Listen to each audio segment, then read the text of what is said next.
അനാഥയായിട്ടൊരു കുഞ്ഞിനെ മകന് കല്യാണം കഴിച്ചു കൊടുക്കുന്നു. ഒരു സന്മനസ് എന്നേ എല്ലാവരും വിചാരിച്ചിട്ടുള്ളൂ.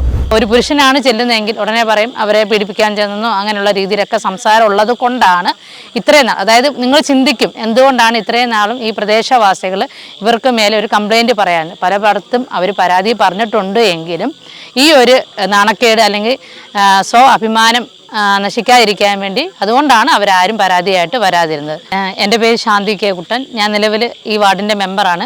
ഞാൻ മെമ്പറാവുന്ന സമയത്ത് തന്നെ ഈ സ്ഥാപനം നിലവിലുണ്ട്.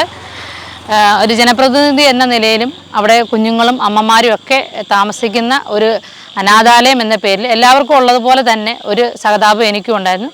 ഒഫീഷ്യലായിട്ട് എന്തൊക്കെ കാര്യങ്ങൾ വിളിച്ചാലും ഞാൻ ആ ജീവമാതയെ പോകാറുണ്ട്. അവിടെ നടന്ന 2 കല്യാണം അങ്ങനെയുള്ള ഫംഗ്ഷനിലൊക്കെ പങ്കെടുത്തിട്ടുണ്ട്. സംശയം തോന്നിയിട്ടുണ്ടോ എന്ന് ചോദിച്ചു കഴിഞ്ഞാൽ നമ്മൾ അങ്ങനെ ചിന്തിക്കുന്നില്ല. കാരണം പാവപ്പെട്ട കുഞ്ഞുങ്ങൾ അമ്മമാരെ സംരക്ഷിക്കുന്ന ഒരു സ്ഥാപനം എന്ന നിലയിൽ അവിടെ പോകുകയും ഒഫീഷ്യലായിട്ട് അവരെന്ത് കാര്യങ്ങൾ പറഞ്ഞാലും നമുക്ക് നീതിക്ക് നിരക്കുന്നതാണെങ്കിൽ അല്ലെങ്കിൽ അവരുടെ ആവശ്യം ജെനുവിനാണെങ്കിൽ ആ കാര്യങ്ങളൊക്കെ ചെയ്തു കൊടുത്തിട്ടുണ്ട്. ആളുകൾക്കിടയിൽ വലിയൊരു പ്രതിഷേധം നടക്കുന്നുണ്ടല്ലോ ഇവർക്കെതിരെ. ഞാൻ മെമ്പറായിരുന്ന സമയത്ത് നമ്മുടെ പരിസരവാസികൾ പലരും പരാതികൾ പറഞ്ഞിട്ടുണ്ട്. അതായത് ഒരു ധാർഷ്ട്യ രീതിയിലാണ് അവരുടെ സംസാരം. ഇപ്പോൾ ആരെങ്കിലും അവർ പ്രത്യേകിച്ച് പുരുഷന്മാർ അവിടെ ചെന്ന് കഴിഞ്ഞാൽ നമ്മളൊരു കാര്യം ഒരു പരാതിയായിട്ട് ചെന്ന് കഴിഞ്ഞാൽ അവർക്ക് അതായത് നല്ല ഹോൾഡുണ്ട്. അതായത് നിയമപരമായിട്ടുള്ള കാര്യങ്ങളുമായിട്ട് മുന്നോട്ട് പോയി. ഇപ്പോൾ ഒരു പുരുഷനാണ് ചെല്ലുന്നതെങ്കിൽ ഉടനെ പറയും അവരെ പീഡിപ്പിക്കാൻ ചെന്നോ അങ്ങനെയുള്ള രീതിയിലൊക്കെ സംസാരം ഉള്ളത് കൊണ്ടാണ് ഇത്രയും നാൾ, അതായത് നിങ്ങൾ ചിന്തിക്കും എന്തുകൊണ്ടാണ് ഇത്രയും നാളും ഈ പ്രദേശവാസികൾ ഇവർക്ക് മേലെ ഒരു കംപ്ലൈൻറ്റ് പറയാൻ പലയിടത്തും അവർ പരാതി പറഞ്ഞിട്ടുണ്ട്. എങ്കിലും ഈ ഒരു നാണക്കേട് അല്ലെങ്കിൽ അഭിമാനം നശിക്കാതിരിക്കാൻ വേണ്ടി അതുകൊണ്ടാണ് അവരാരും പരാതിയായിട്ട് വരാതിരുന്നത്. നിലവിൽ ഇപ്പോഴത്തെ അവസ്ഥ എന്താണ്? ഈ ജീവമാതയുമായി ബന്ധപ്പെട്ട് ഇനി എന്ത് ചെയ്യാനാണ് ഉദ്ദേശിക്കുന്നത്? നിങ്ങളെല്ലാവരും കേൾക്കുന്നതാണ്. നമ്മുടെ മാധ്യമങ്ങളിലൂടെയും വിവിധ ചാനലുകളിലൂടെയും ജീവമാതാ കാരുണ്യഭവനെക്കുറിച്ചും അവിടെ മുന്നേ നടന്നിരിക്കുന്ന പ്രശ്നങ്ങളെയൊക്കെ കുറിച്ച് ആളുകൾ ഓരോരുത്തരെ അവിടെ സ്ഥാപനത്തിൽ ജോലി ചെയ്തവർ, ആ സ്ഥാപനമായിട്ട് ബന്ധപ്പെട്ടത്, അവരുടെ സ്വദേശം എന്ന് പറയുന്നത് പത്തനാപുരത്താണ്. അവിടെയുള്ള ആളുകളൊക്കെ ഈ വാർത്തകളുമായിട്ട് മുന്നോട്ട് വന്നിട്ടുണ്ട്. ഇതിൻ്റെ നിജസ്ഥിതി നമുക്ക് ഇതുവരെ മനസ്സിലാക്കാൻ സാധിച്ചിട്ടില്ല. തീർച്ചയായിട്ടും ഭരണകൂടം ഇത് അന്വേഷിക്കും എന്നുള്ളൊരു വിശ്വാസത്തോടു കൂടിയാണ് ഇവിടെയുള്ള പ്രദേശവാസികളും ഞങ്ങളും എല്ലാവരും മുന്നോട്ട് പോകുന്നത്. അതുപോലെ തന്നെ ഇപ്പോൾ ആളുകൾ ഉന്നയിക്കുന്ന ഒരു കാര്യം എന്ന് പറഞ്ഞാൽ, പലരും വിമർശിക്കുന്ന ഒരു കാര്യം എന്ന് പറഞ്ഞാൽ, ഇത്രയും വലിയൊരു പ്രശ്നമായിട്ടും എന്തുകൊണ്ടാണ് രാഷ്ട്രീയ നേതാക്കളോ ഒന്നും ഇതിൽ ഇടപെടാത്തത് എന്നുള്ളൊരു ചോദ്യം പൊതുവിൽ ചോദിക്കുന്നുണ്ട്. തീർച്ചയായിട്ടും അതായത് BJP-ക്കാരുണ്ട്, UDF-കാരുണ്ട്, LDF-കാരുണ്ട്, അതുപോലെ തന്നെ പല സംഘടനയിൽപ്പെട്ട ആളുകളുണ്ട്.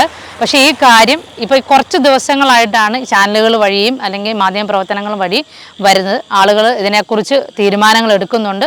തീർച്ചയായിട്ടും എല്ലാവരും, അതായത് ജനപ്രതിനിധികൾ, ഞങ്ങൾ ഉൾപ്പെടെയുള്ള എല്ലാവരും ഈ പ്രശ്നം അതായത് നിയമപരമായിട്ട് എന്തൊക്കെ കാര്യങ്ങൾ ചെയ്യാൻ പറ്റുമോ അതിനൊക്കെ ഞങ്ങളുടെ എല്ലാവരുടെയും സപ്പോർട്ട് ഉണ്ടാകുമെന്ന് ഉറപ്പ് നൽകുകയാണ്. ഇനി ആ സ്ഥാപനം ഇവിടെ നടത്തി പോകുന്നതിനോട് നിങ്ങൾക്ക് വിയോജിപ്പാണല്ലോ. അപ്പോൾ ഇനി എന്താണ് നിങ്ങൾ ആ സ്ഥാപനത്തിനെതിരെ ചെയ്യാൻ പോകുന്നത്? നമ്മൾ ഇന്നൊരു മീറ്റിംഗ് കൂടിയിരുന്നു. ഇവിടെ തേപ്പുപാറ പൗരസമിതിയിലെ അംഗങ്ങളെല്ലാവരും കൂടെ ചേർന്ന് ഒരു തീരുമാനമെടുത്തിട്ടുണ്ട്. നമ്മൾ അവിടോട്ടൊരു ചെറിയ പ്രതിഷേധ ധർണ നടത്തുകയും അതിൻ്റെ നിജസ്ഥിതി ഭരണകൂടം മനസ്സിലാക്കി എത്ര മുതിർന്ന ഉദ്യോഗസ്ഥരോ ഭരണകൂടമോ അവർക്ക് കൂട്ടായിട്ടുണ്ട് എങ്കിലും ജനങ്ങളുടെ സംരക്ഷണം മുന്നിൽ നിർത്തിക്കൊണ്ട് ഈ സ്ഥാപനം ഇവിടെ വേണ്ട എന്ന് തന്നെയാണ് ഇവിടെയുള്ള ആളുകളുടെ അഭിപ്രായം. അതുകൊണ്ട് ഈ ആ കെട്ടിടം അവിടെയുണ്ട്, അതുപോലെ അവിടുത്തെ ചില അന്തേവാസികളും ഇപ്പോൾ അവിടെ ഉണ്ട്, എല്ലാവരെയും ഒന്നും മാറ്റിയിട്ടില്ല. അപ്പം നമ്മൾ സംസാരിക്കുമ്പോഴാണെങ്കിൽ ആളുകളുടെ ഒരു പേടി എന്ന് പറഞ്ഞാൽ ഇത് പിന്നെയും തുടർന്ന് പ്രവർത്തിക്കുമോ എന്നുള്ളൊരു പേടി ആളുകളിൽ കാണുന്നുണ്ടല്ലോ. കുട്ടികളെയെല്ലാം CWCയുടെ പല കേന്ദ്രങ്ങളിലേക്ക് മാറ്റിയിട്ടുണ്ട്. ഒരു 10-20 അമ്മമാരും കൂടെ ഉണ്ട്.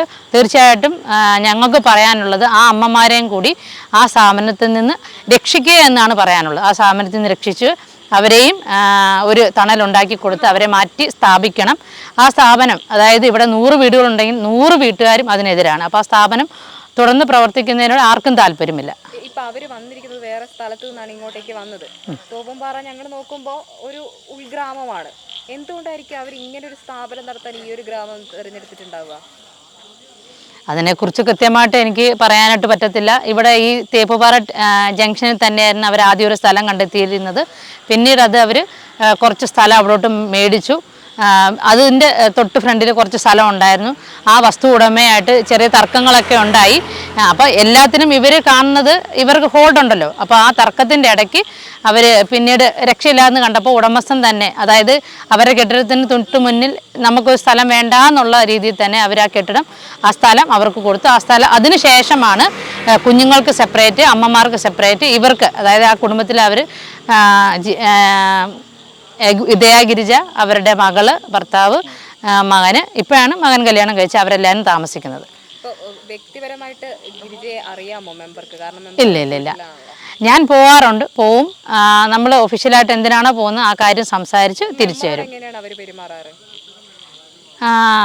പ്രത്യേകിച്ചൊന്നുമില്ല. വാർഡ് മെമ്പർ എന്ന നിലയിൽ സംസാരിക്കുന്നു, കാര്യങ്ങൾ നടത്തി കൊടുക്കാൻ പറ്റുമെങ്കിൽ നടത്തി കൊടുക്കും, തിരിച്ചു പോരും. പ്രത്യേകിച്ച് ഒരു സ്നേഹമോ അങ്ങനെ വാർഡ് മെമ്പർ എന്ന നിലയിലുള്ള ഒരു സമ്മതിക്കാറുണ്ട്. ഇതുവരെ അങ്ങനെ കുഞ്ഞുങ്ങളും സംസാരിച്ചില്ല. പക്ഷേ നമുക്ക് അവിടെ ചെല്ലുമ്പോൾ തന്നെ ഒരു ഇൻഫീലിംഗ് തോന്നിയിട്ടുണ്ട്, എനിക്കും തോന്നിയിട്ടുണ്ട്. അതായത് നമ്മൾ കണ്ടു കഴിഞ്ഞാൽ കുഞ്ഞുങ്ങൾക്കൊന്നും, അതായത് നമ്മൾ എല്ലാ മാസവും അവിടെ ആരോഗ്യ വകുപ്പിൽ നിന്നുള്ള ആളുകൾ കുഞ്ഞുങ്ങൾക്ക് ക്യാമ്പുകളൊക്കെ നടത്താറുണ്ട്. അപ്പോൾ ആ സമയത്ത് നമുക്ക് കുഞ്ഞുങ്ങൾ അത്ര വൃത്തിയായിട്ടോ അങ്ങനെയൊന്നും തോന്നിയിട്ടില്ല. അപ്പം നമ്മൾ തന്നെ പരസ്പരം സംസാരിച്ച് അവരോട് പറഞ്ഞിട്ടുണ്ട്, എല്ലാ മാസവും നിങ്ങൾ റെഗുലർ ചെക്കപ്പിന് വരുമ്പം എന്താണോ ഡോക്ടറും നേഴ്സും പറയുന്നത് അത് ഫോളോ ചെയ്യണമെന്നൊക്കെ പറഞ്ഞു കൊടുത്തിട്ടുണ്ട്. ഇപ്പം ഇവിടെ പലരും ഈ മീറ്റിംഗ് ഒക്കെ നടക്കുന്ന സമയങ്ങളിലൊക്കെ നാട്ടുകാർ പറഞ്ഞത് അവിടെ ഭ്രൂണഹത്യ വരെ നടന്നിട്ടുണ്ടെന്നാണ് തോന്നുന്നതെന്നാണ്. അങ്ങനെയുള്ള എന്തെങ്കിലും ആരോഗ്യ വകുപ്പിൻ്റെ ശ്രദ്ധയിൽപ്പെട്ടിട്ടുണ്ടായിരുന്നോ? ഇന്ന് വരെ ഇല്ല. നമ്മൾ ക്യാമ്പിന് വരുന്നു, എല്ലാവരും പറയുന്ന പോലെ തന്നെ ഒരു കാരുണ്യാലയം അവിടെ വന്ന് കുഞ്ഞുങ്ങളെ, അമ്മമാരെയൊക്കെ നോക്കുന്നു, നമുക്ക് ചെയ്യാൻ പറ്റുന്ന സഹായങ്ങൾ ചെയ്തു കൊടുക്കുന്നു. അല്ലാതെ ഈ പറയുന്ന പോലെ നമ്മളിപ്പോൾ മീഡിയയിൽ വന്ന വാർത്തകൾ മാത്രമേ ഞങ്ങൾക്കും ഇവിടെ ഉള്ള ആളുകൾക്ക് അറിയാൻ സാധിക്കുകയുള്ളൂ. ഞാനങ്ങ് സംസാരിക്കാറില്ലായിരുന്നു. ഞാൻ പറഞ്ഞല്ലോ, എനിക്ക് ഒഫീഷ്യലായിട്ടുള്ള കാര്യങ്ങൾക്ക് മാത്രമേ ഞാൻ അവിടെ പോകാറുള്ളൂ. ആളുകൾ പരാതി പറയുന്നത് വെച്ചാൽ ഇവർ നേരത്തെ ഈ അമ്മമാർ ഉപയോഗിക്കുന്ന നാപ്കിനും പിന്നെ മലവിസർജനം നടത്തുന്നതൊക്കെ ഓട വഴി തൊട്ടടുത്ത് തോടുണ്ട്, അവിടെയൊക്കെ വിട്ടിട്ടുണ്ട്. അപ്പോൾ ആദ്യം നമ്മൾ പറയുമ്പം മെമ്പറെ ഇവിടെ വന്ന് നോക്കൂ എന്നൊക്കെ പറഞ്ഞ് അപ്പോൾ അവരവിടെ ക്ലിയർ ആക്കിയിടും. പക്ഷേ അത് കഴിയാതെ പൗരസമിതിക്കാരൊക്കെ ഈ പ്രശ്നത്തിൽ ഇടപെട്ടിട്ടുണ്ട്. അപ്പോഴും അവരൊരു സെൻറ്റിമെൻറ്റ്സ് ഫീലിങ്ങിലാണ്. കാരണം ഞാനൊരു ചെറിയ സ്ഥാപനം നടത്തുകയല്ലേ, എല്ലാവരും നോക്കുകയല്ലേ, അപ്പോൾ ഇങ്ങനെ മനഃപൂർവ്വം എന്നെ അപകീർത്തിപ്പെടുത്താൻ വേണ്ടിയാണ് ഇങ്ങനെ പറയുന്നതെന്നുള്ള ഇതാണ്. നിലവിൽ നിങ്ങൾ അവിടെ എന്തെങ്കിലും സംസാരിക്കാൻ പോകുമ്പോഴോ അല്ലെങ്കിൽ ഇപ്പോൾ ഈ പ്രശ്നത്തിന് ശേഷം അവിടേക്ക് പോകുമ്പോഴോ അവിടെ നിന്നൊരു ഭീഷണി ഉണ്ടാകുന്നുണ്ടോ ആ സ്ഥാപനത്തിലേക്ക് അന്വേഷിക്കാൻ ചെല്ലുമ്പോൾ? ഇല്ല, ഞാൻ ഈ പ്രശ്നം അറിഞ്ഞതിന് ശേഷം ഞാൻ അവരോട് കോൺടാക്റ്റ് ചെയ്തിട്ടില്ല. ഫോൺ വിളിക്കണമെന്ന് പല പ്രാവശ്യം വിചാരിച്ചിട്ടുണ്ട്. പക്ഷേ അവർ ഒളിവിലാണെന്നും അവരുടെ ഫോൺ പിന്നെ വർക്കിംഗ് അല്ല, 2-3 ദിവസം ഓഫ് ആയിരുന്നു. നിലവിൽ അവിടുത്തെ അന്തേവാസികളുടെ ഒരു അവസ്ഥ എന്താണിപ്പോൾ? പോകാനായിട്ട് സാധിച്ചിട്ടില്ല. അത് പോകണം, അവരുടെ കാര്യങ്ങൾ അന്വേഷിക്കണം എന്നുണ്ട്. തീർച്ചയായിട്ടും അത് ചെയ്യുന്നതായിരിക്കും. ഇപ്പോൾ പൗരസമിതി അടക്കം കൂടിയതാണല്ലോ, അപ്പോൾ പൗരസമിതി അടക്കം ഉന്നയിക്കുന്ന ഒരു ആവശ്യം എന്താണ്? ഇപ്പോൾ അവരുടെ സ്ഥാപനം നടത്താൻ സമ്മതിക്കില്ല എന്ന് നിങ്ങൾ പറയുന്നുണ്ട്. അപ്പോൾ ഈ അന്തേവാസികളുടെ കാര്യത്തിൽ തീരുമാനം ഉണ്ടാക്കാൻ വേണ്ടിയിട്ടുള്ള എന്തെങ്കിലും കാര്യങ്ങൾ ചർച്ചയായോ?